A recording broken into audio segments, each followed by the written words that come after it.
In the middle of the Arizona desert, where the land is mostly dust, cactus, and heat, there's a canyon that looks like it wandered in from somewhere tropical. The water inside it is a bright turquoise blue, the kind of color you expect in the Caribbean, not 2 hours from Phoenix. This is Fossil Creek, and for most of the 20th century, it was almost erased. Then, in 2005, engineers shut a single valve, and a river that had been strangled for 96 years was allowed to breathe again. What happened afterwards stunned the scientists who had spent years preparing to study it. To understand why this moment mattered so much, you have to go back to where the water comes from. Fossil Creek isn't fed by melting snow or seasonal rain the way most desert rivers are.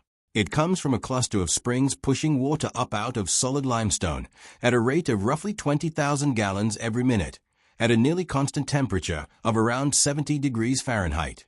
It does this in wet years and dry years, in scorching summers and cold winters, without pause.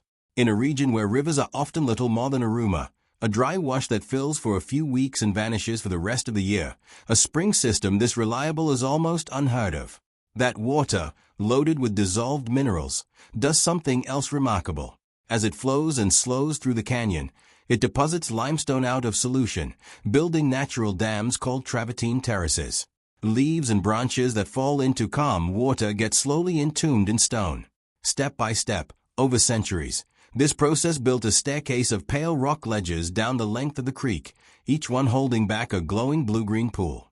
It made Fossil Creek one of the largest active travertine forming systems in the entire country, a river that was, in a very real sense, constructing itself. None of that mattered to the people who arrived in the canyon in 1900 looking for a way to power the mining towns of central Arizona. A settler filed a legal claim on the creek, and soon after, a claim on the springs themselves. Under Western water law at the time, that was enough. A river that indigenous communities had lived alongside for thousands of years, and that had never belonged to anyone in any meaningful sense, was now the property of a company with electricity to sell. The mining towns nearby were booming and desperate for power, and a spring-fed creek dropping more than 1,000 feet through a canyon looked less like a natural wonder and more like an untapped battery. Building anything in that canyon required an almost absurd amount of effort. There was no road anywhere near it. Materials, including massive turbines and generators, had to be hauled overland for tens of miles on a trail that laborious, many of them Apache and Mojave men, carved into the mountainside by hand. Loads were lowered down the final descent using ropes and pulley systems, inch by inch, with workers waiting below to receive whatever came down. The heat on the canyon floor regularly passed 100 degrees. People died building that trail. So did pack animals. Almost none of their names survive in the historical record. What survives are the names of the engineers and the utility company that financed the project. By 1909, the first power plant was running, and a second followed a few years later. To feed them, engineers built a dam roughly 25 feet tall near the springs and rerouted nearly the entire flow of the creek into miles of wooden flumes that carried the water along the canyon wall to the turbines below.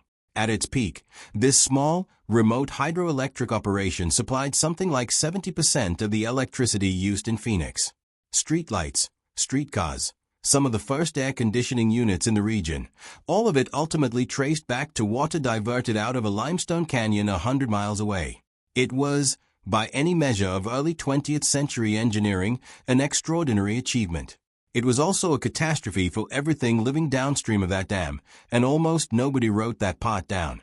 With the flow reduced to a fraction of what it had been, the character of the creek changed completely. The riverbed itself stayed enormous, carved over millennia by a much larger volume of water, but now only a thin ribbon trickled through the middle of it. Pools that had been cold and deep turned shallow and warm. Warm, slow water grows algae, and the once clear turquoise pools clouded into green. Sediment that a strong current would have flushed away settled instead, burying the pale mineral floor that gave the creek its color in the first place. The travertine building process, which depends on volume and movement, simply stalled. Fish species that had evolved nowhere else, adapted specifically to constant temperatures, steady flow, and mineral-rich water, found their habitat shrinking year after year. They crowded into the handful of pools that still held decent water, which made spawning harder and disease easier to spread. Then non-native fish, introduced elsewhere in the watershed, moved in and thrived in exactly the degraded conditions the diversion had created. They outcompeted the natives for food and space. For nearly a century, a slow, quiet collapse played out a few hundred yards downstream from a power plant being celebrated for its engineering. What eventually changed had very little to do with the fish and almost everything to do with economics. By the 1990s, the two power plants were old, and on the scale of a modern electrical grid, the power they generated had become almost negligible. Relicensing century-old hydroelectric infrastructure in a remote, hard-to-access canyon is expensive, and the environmental review requirements alone made the numbers difficult to justify. In 1999, the utility that owned the plants agreed to decommission them entirely and return the full natural flow of the creek. No court ordered this. There was no lawsuit, no ruling, no judge's signature forcing the company's hand. It was a voluntary decision, which made it remarkable in a part of the country where water rights are fought over in courtrooms for generations. It was only the second time in American history that a dam had been removed purely for environmental reasons, and unlike the first case, the fish this project aimed to save had no commercial value whatsoever. Nobody was going to build an industry around a small native minnow. The roughly $13 million cost of the restoration had to be justified purely on the grounds that the creek was worth saving for its own sake. Before the water could be returned, there was a brutal amount of preparation to do. If engineers had simply reopened the valve without acting first, the newly restored flow would have handed the invasive fish miles of fresh habitat, cooler and deeper than anything they had access to before, and the surviving native fish, already clinging to the edges of existence, would likely have been wiped out within a few breeding seasons. So in the fall of 2004, close to 100 people, government biologists, university researchers, and volunteers, hiked into the canyon on foot because there was still no road that could reach it. Over weeks, they worked the creek in sections, physically removing invasive fish by hand, moving upstream and sealing off each cleared stretch behind them. At the downstream end, they built a barrier engineered to let water pass through while blocking fish from swimming back up. Without that barrier, the entire cleanup would have been temporary. While all of this was happening, a research team led by a stream ecologist had already spent years quietly measuring the starved creek in extraordinary detail: water chemistry, nutrient cycling, photosynthesis rates, fish counts, and the pace of travertine formation.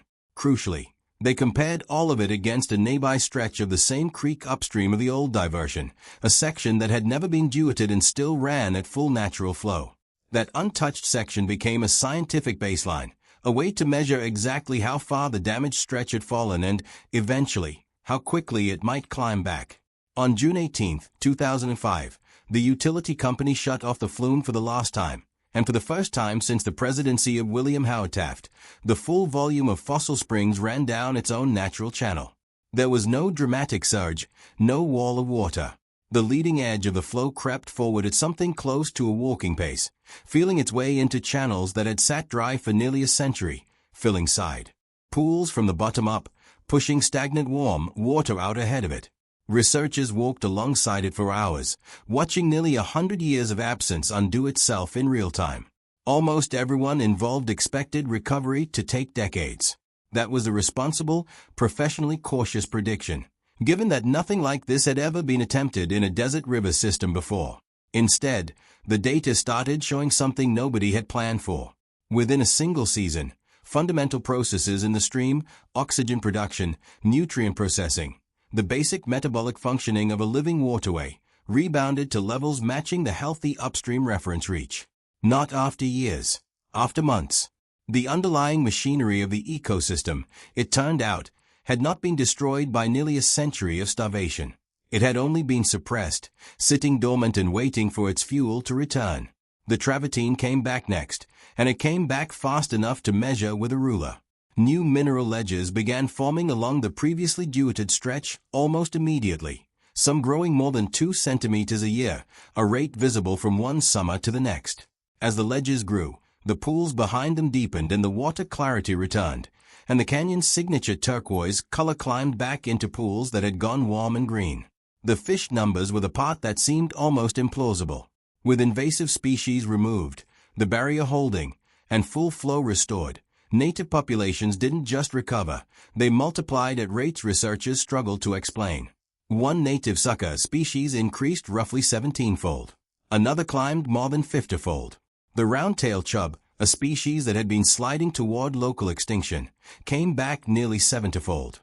A small native minnow called the speckled dace, which had nearly vanished from the canyon entirely, increased by more than 150 times. These were not fish trucked in from a hatchery. They were survivors, breeding rapidly into habitat that had suddenly reopened, free of the predators and competitors that had been crowding them out for generations. Today, Fossil Creek holds 9 native fish species and is recognized as the longest stretch of river in Arizona completely free of non-native fish, not mostly free, entirely free, which makes it almost unique among western river systems. The recovery reached far beyond the water itself. The surrounding corridor now supports close to 200 species of birds, mammals, reptiles, and amphibians, and researchers have documented well over 100 plant species in the area surrounding the springs alone.